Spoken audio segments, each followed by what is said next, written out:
Assalamualaikum warahmatullahi wabarakatuh.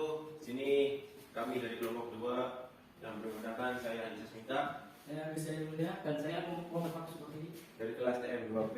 Di sini kami akan memaparkan jurnal rekayasa proses Vol 4 nomor 2 tahun 2010 yang berjudul pengaruh temperatur treatment terhadap kekerasan dan struktur mikro paduan aluminium, ferro dan nikel. Di sini ada abstrak ya, publikasi elemen bakar antara air meliputi proses deformasi dan annealing. Di sini ada yang namanya proses deformasi. Proses deformasi merupakan proses di mana terjadi perubahan bentuk pada bahan, sedangkan annealing merupakan proses pemanasan pada logam, lalu menanganya pada temperatur tersebut, lalu didinginkan dengan laju pendinginan yang sangat cepat. Proses annealing akan mengakibatkan perubahan sifat logam. Pemanasan pada suhu tersebut akan mempengaruhi sifat mekanik, sifat fisik, dan fisik thermal logam. Penelitian ini bertujuan untuk mendapatkan informasi pengaruh suhu terhadap sifat bahan, terutama kekerasan dan fasa paduan logam. Proses annealing dilakukan di atas suhu rekritisasi dan di bawah suhu titik cair logam, yaitu pada suhu 450 derajat, 500 derajat, dan 550 derajat Celcius. Pengujian kekerasan bahan berbasis aluminium, ferro dan nikel ini dilakukan menggunakan metode Vickers, yaitu metode yang menggunakan diamond lalu ditekan pada bahannya. Pengamatan mikrostruktur dilakukan dengan metalografik, optikal dan analisis besaran struktur butir mikrostruktur menggunakan metode DAS, yaitu dendrite arm spacing adalah parameter untuk menentukan sifat mikrostruktur kuantitatif, khususnya untuk menghitung waktu pemadatan. Lanjut, analisis struktur fase dilakukan berdasarkan pola difraksi sinar X. Hasil pengujian sifat kekerasan menunjukkan paduan aluminium, ferro dan nikel ini pemanasan pada suhu 450, 500 dan 550 derajat masing-masing adalah 53 HV, 60 HV dan 55 HV. HV ini merupakan hardness Vickers ya, jadi kekuatan dari Vickers tersebut. Selanjutnya, kekerasan paduan mengalami kenaikan dari 53 HV pada suhu 450 menjadi 60 HV pada suhu 500 dan mengalami penurunan di atas suhu 500 jadi 55 HV. Hasil pengamatan metalografi optikal memperlihatkan mikrostruktur paduan mengalami perubahan seiring dengan meningkatnya suhu. Jadi proses ini nih, pada saat suhunya meningkat mengalami perubahan setiap prosesnya. Lalu mikrostruktur memperlihatkan bentuk struktur butir dendrit yang cenderung mengecil pada suhu 500 derajat Celcius. Hasil analisis pola difraksi menunjukkan pembentukan fasa ferro aluminium 3, fasa K nikel aluminium 3 dan T ferro nikel aluminium 9 cenderung meningkat pada suhu 500. Paduan logam yang terbentuk akibat pemanasan pada suhu 450 derajat didominasi oleh keberadaan fasa K nikel aluminium 3 dan fasa T ferro nikel aluminium 9. Sementara itu pada suhu 550 derajat Celcius terdapat kecenderungan pembentukan fasa tunggal ferro nikel aluminium 9. Pada kisaran suhu yang dipelajari, sifat kekerasan paduan aluminium ferro nikel dipengaruhi oleh kelakuan suhu. Kekerasan paduan aluminium ferro nikel ini tertinggi diperoleh pada suhu 500 derajat Celcius. Ya, yang kedua itu metode penelitian. Bahan yang digunakan berupa serbuk logam yang terdiri dari aluminium, ferro dan nikel. Bahan serbuk aluminium, ferro dan nikel sebelum dikompaksi terlebih dahulu ditimbang dengan menggunakan mixing mesin selama 5 menit dengan putaran 1800 rpm sehingga diperoleh serbuk yang homogen. Kerangka ukuran serbuk tersebut menghasilkan spesimen berbentuk rangkaian berdiameter 15 mm.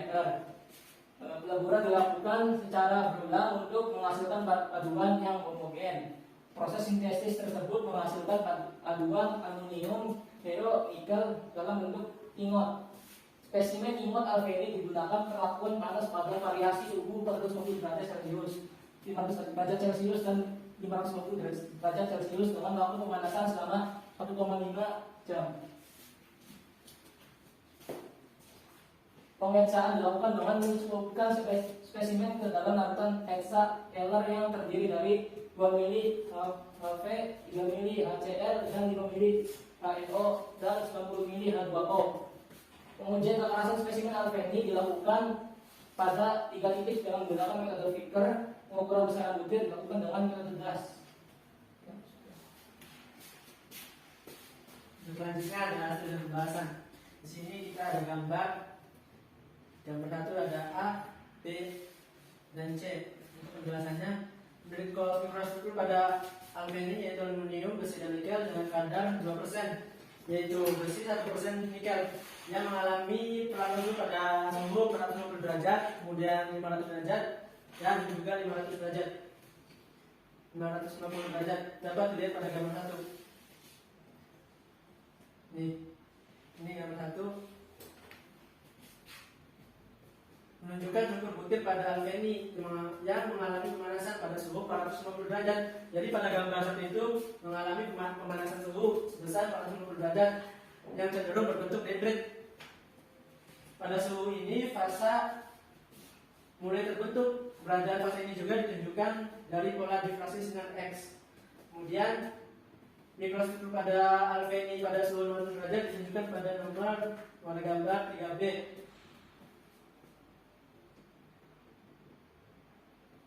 Nih contohnya, gambarnya. Kita lihat bahwa struktur butir tersebut berubah menjadi bentuk yang relatif besar seperti terlihat di fraksi sinar X pada gambar 2C seperti tadi. Kemudian gambar 3 memperlihatkan variasi sifat kekerasan paduan aluminium yang mengalami heat treatment pada suhu 450 derajat. Ini pada suhu 450 derajat dan 500 derajat Celcius, kemudian juga sampai 550 derajat Celcius. Sifat kekerasan cenderung mengalami perubahan bila dikenai heat treatment pada suhu yang berbeda dibandingkan dengan yang dipasangkan pada suhu 450 derajat Celcius. Kekerasan bahan yang dipanaskan pada suhu 500 derajat Celcius meningkat menjadi 60 HV. Namun kekerasan bahan berkurang menjadi 55 HV bila bahan dipanasi pada suhu 550 derajat Celcius. Ya, selanjutnya kesimpulan. Kesimpulannya, sifat kekerasan dan struktur fasa paduan aluminium, besi, dan nikel dipengaruhi oleh pengaruh suhu. Pada kisaran suhu yang dipelajari dalam penelitian ini, kekerasan maksimum pada aluminium, feni, dan besi pada suhu 500 derajat Celcius dan pada suhu 500 derajat Celcius pembentukan fasa, dan di dalam paduan logam semakin meningkat. Selain itu, ukuran butir dendrit yang terbentuk pada suhu 500 derajat Celcius semakin kecil yang memberi dampak dan meningkatkan kekerasan pada logam. Oke, ini merupakan hasil dari kelompok kami ya, dengan jurnal pertama yang berjudul pengaruh temperatur treatment terhadap kekerasan dan struktur mikropaduan pada aluminium, besi, dan nikel. Selanjutnya ada jurnal yang kedua. Oke, selanjutnya ada skripsi yang berjudul pengaruh penempaan dari treatment pada pembuatan perkakas logam bahan bekas daun mobil terhadap kekerasan mikrofikers, kekuatan impact dan mikrostruktur, yang ditulis oleh Muhammad Roihan pada tahun 2017. Lanjut ke abstrak ya.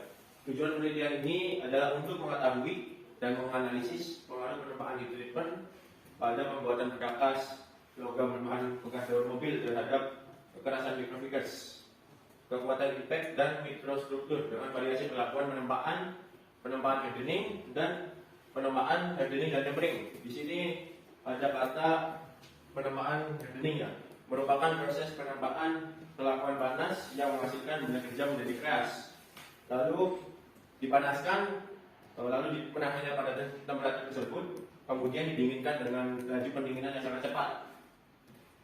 Ada proses tempering juga, merupakan proses pemanasan kembali hasil dari proses hardening tadi untuk menghasilkan sifat mekanik yang baru.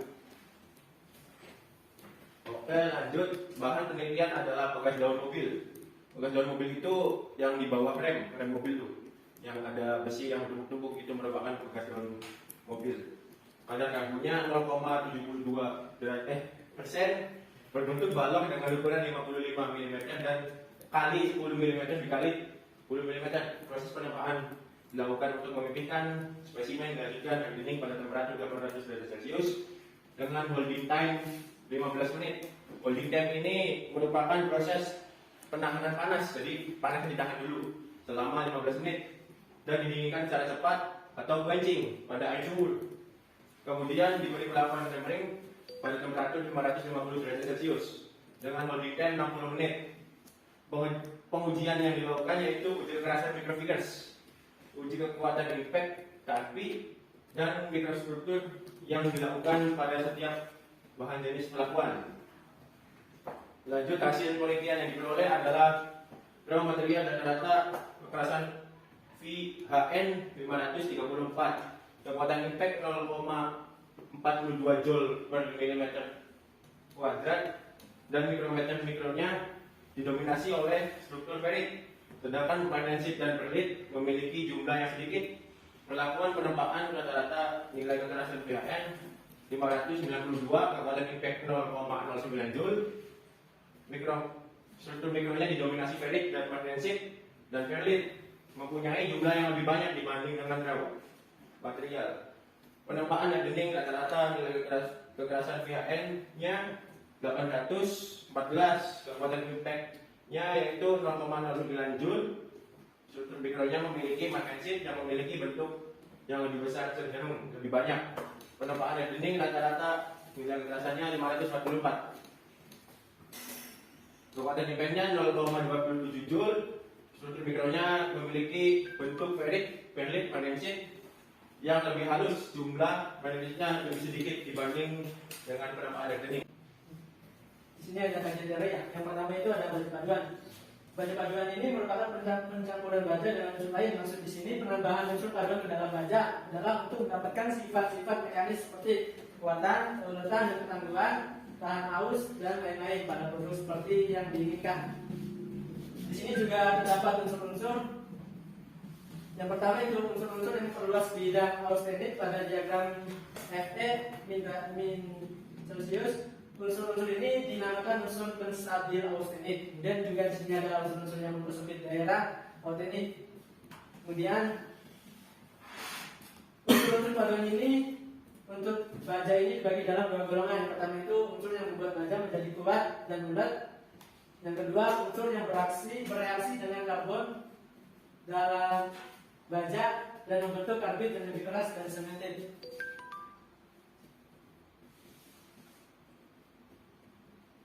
Di sini juga ada unsur-unsur paduan pada logam. Yang pertama itu ada silikon, kemudian juga ada mangan, belerang, kromium, molybdenum, nikel, tembaga, dan wolfram. Dan juga yang terakhir itu ada kolbat. Kemudian nomor 2, penempaan atau perbing. Penempaan atau perbing merupakan penekanan pada logam dengan daya tekan yang tinggi sehingga dapat dikatakan penempaan merupakan proses pengerjaan logam dalam keadaan panas dengan cara memukul menggunakan palu dalam keadaan panas. Jadi itu dalam penempaan ini benda tersebut dipukul menggunakan palu dalam keadaan panas.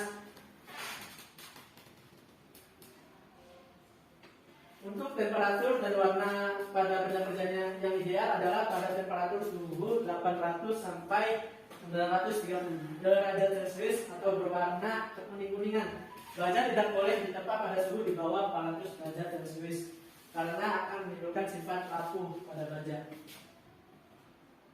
Kemudian di sini juga ada hardening. Proses ini berguna untuk memperbaiki kekerasan dari suatu baja tanpa dengan mengubah komposisi kimia serta keseluruhan. Hardening merupakan proses pelakuan panas yang dilakukan untuk menghasilkan suatu benda kerja yang keras.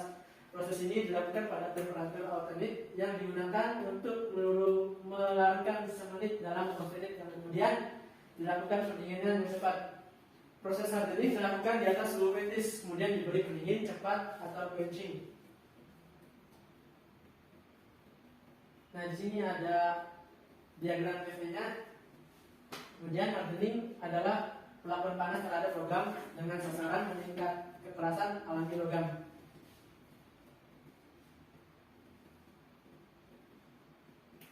Di sini ada tabel loading time, baja paduan menengah, baja paduan rendah dan paduan rendah. Waktunya yaitu 5 sampai 15 menit, kemudian aja baca pada menengah 15 sampai 25 menit. Low to still 10 sampai 30 menit, high low to still 10 sampai 60 menit, hot to still 15 sampai 30 menit. Di sini juga ketebalan benda uji juga mempengaruhi waktu penahan pada proses sampling. Secara matematis, pemberian waktu penahan terhadap benda uji dapat ditulis pada persamaan berikut. T itu sama dengan 1,4 kali H. T itu sama dengan waktu penahanan, dan H itu tebal benda kerja. Kemudian di sini ada tempering.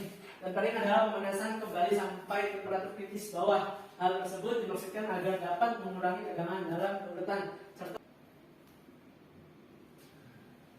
Menurut tujuannya, tempering pada suhu 150 derajat Celcius sampai 300 derajat Celcius bertujuan untuk mengurangi tegangan kerut pada baja dan kerapungannya. Pada suhu 300 derajat Celcius sampai 550 itu memiliki tujuan menambah uletan dan mengurangi sedikit kekerasan baja. Suhu 550 derajat itu sampai 650 derajat bertujuan untuk memberikan keuletan yang lebih besar dan menurunkan. Ini ada diagramnya. Kemudian di sini juga ada pisau dapur, salah satu jenis perkakas logam, yaitu pisau dapur. Pisau dapur merupakan suatu alat yang digunakan untuk memotong ataupun membelah bahan-bahan dapur atau bahan masakan sesuai dengan yang kita inginkan. Terdapat beberapa jenis bahan yang digunakan dalam pembuatan pisau dapur, seperti baja karbon sedang, tinggi, dan baja paduan atau juga dan lain-lain. Di sini ada karakteristik dari pisau dapur. Yang pertama itu keras, tangguh, dan tahan terhadap beban pukul, tahan terhadap panas, dan juga tahan karat. Bahan yang digunakan pembuatan pisau potong ini mempengaruhi karakteristik uji kualitas pemotong yang dihasilkan. Yang berikutnya itu uji impact. Kemudian ini merupakan suatu pengujian yang dilakukan untuk menguji ketangguhan suatu spesimen dan diberikan beban secara terpindah melalui pembukaan. Pengujian ini berguna untuk melihat efek yang ditimbulkan oleh adanya taktikan temperatur dan lain-lain. Pengujian ini digunakan dulu untuk sebelum menumbuk spesimen dan setelah menumbuk atau mematangkan spesimen. Pengujian yang digunakan yaitu dengan metode CRP. Metode CRP ini lebih banyak digunakan daripada metode yang lainnya. Hal ini disebabkan karena metode ini energi dari striking etio yang hilang akibat tekanan letak spesimen lebih kecil daripada metode yang lainnya. Tuh seperti ini ya contohnya. Spesimennya dilakukan secara horizontal atau mendatar dengan taktikan diletakkan membelakangi arah striking etio. Yang ketujuh, media pendingin air. Media pendingin yang digunakan dalam proses perakuan panas ada bermacam-macam. Salah satunya adalah air. Pendinginan dengan menggunakan air akan memberikan daya pendingin yang cepat. Media pendingin menggunakan air banyak digunakan karena selain mempunyai kemampuan pendingin dengan cepat, keberadaan air juga masih sangat mudah ditemui dan lebih murah dibandingkan dengan jenis media pendingin yang lainnya. Karakteristik air yang memiliki perubahan suhu yang berlangsung lebih lambat memberikan sifat air sebagai penyimpanan panas yang sangat bagus. Yang kedelapan yaitu kekerasan. Kekerasan adalah tahanan yang diberikan oleh bahan terhadap penekanan ke dalam yang tetap disebabkan oleh benda tekanan yang berbentuk suatu karena pengaruh gaya tertentu. Penekanan kecil menunjukkan kekerasan yang besar. Uji kekerasan memiliki beberapa jenis, yaitu uji kekerasan Rockwell, uji kekerasan Brinell, dan uji kekerasan Vickers. Tiga metode pengujian kekerasan tersebut mempunyai keunggulan dan kekurangan masing-masing. Pengujian Vickers menggunakan penumbuk piramida intan yang dasarnya membentuk bujur sangkar. Ukuran menggunakan Vickers suatu benda penakan intan dengan bentuk yang lurus. Sedangkan dalam sudut puncak 136 derajat ditekan dalam bahan dengan gaya F tertentu selama waktu yang tertentu. Pengukuran dengan metode Vickers juga mempunyai kelebihan dan kekurangannya. Kelebihan metode ini bahwa dengan benda pendesak yang sama, maka nilai kekerasan untuk bahan yang keras maupun yang lembab dapat ditentukan. Dengan bekas pembebanan yang kecil, yang sangat kecil, maka benda kerja yang rusak juga relatif kecil. Nah, seperti ini ya contohnya. Yang ke-9 itu struktur mikro. Pengujian mikro bertujuan untuk melihat struktur logam secara mikro melalui pembesaran mikroskop dengan khusus metalografi. Suatu paduan yang memiliki unsur kimia yang sama atau memiliki struktur mikro yang berbeda dan sifat mekaniknya juga akan berbeda. Dengan mengendalikan reaksi alkaloid dapat diperoleh 3 jenis struktur mikro, yaitu ferrit memiliki struktur yang lebih keras daripada ferrit yang terutama disebabkan oleh adanya fase semantik atau karbit. Ketika terjadi pertumbuhan, karbon berintegrasi. Jika pendinginan lambat, maka atom karbon dapat berdifusi lebih jauh dan berbentuk ferrit. Karena ferrit tumbuh dari austentit dengan komposisi eutectoid, jumlah ferrit harus sama dengan austentit eutectoid yang terbaik. Yang B, martensit. Martensit adalah cairan padat lewat jenuh C dalam ferrit dan bersifat metasablate. Struktur martensit tergantung pada kandungan C pada baja. Adapun langkah-langkah yang harus dilakukan pada metalografi adalah sebagai berikut. A. Mounting spesimen. Mounting spesimen yang berkurang kecil atau memiliki penanganan yang sulit untuk pengamplasan dan pembuatan akhir. Mounting harus memiliki syarat sebagai berikut: bersifat inert dan atau tidak bereaksi pada material maupun zat EXA. Kedua, sifat eksoterisme rendah. Ketiga, viskositas rendah. 4, penyusutan linear rendah. Yang kelima, sifat adhesi baik. 6, flowability baik, dapat menembus pori, celah bentuk khusus. Yang ketujuh, khusus untuk EXA elektronik, bahan mounting harus kondusif. Terusnya lanjut ke kesimpulannya. Kesimpulannya yang pertama yaitu perlakuan penempaan hardening tempering berpengaruh terhadap kekerasan pada pembuatan pisau dapur. Penempatan rata-rata nilai kekerasan 562 HV, penempatan rata-rata nilai kekerasan 814 HV, dan penempatan hardening tempering rata-rata nilai kekerasan 544 HV.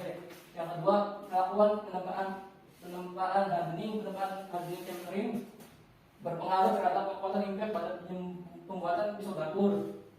Material dengan rata-rata nilai kekuatan impact sebesar 0,42 Joule per milimeter kubik. Penempatan rata-rata nilai kekuatan impact sebesar 0,09 Joule per meter kubik.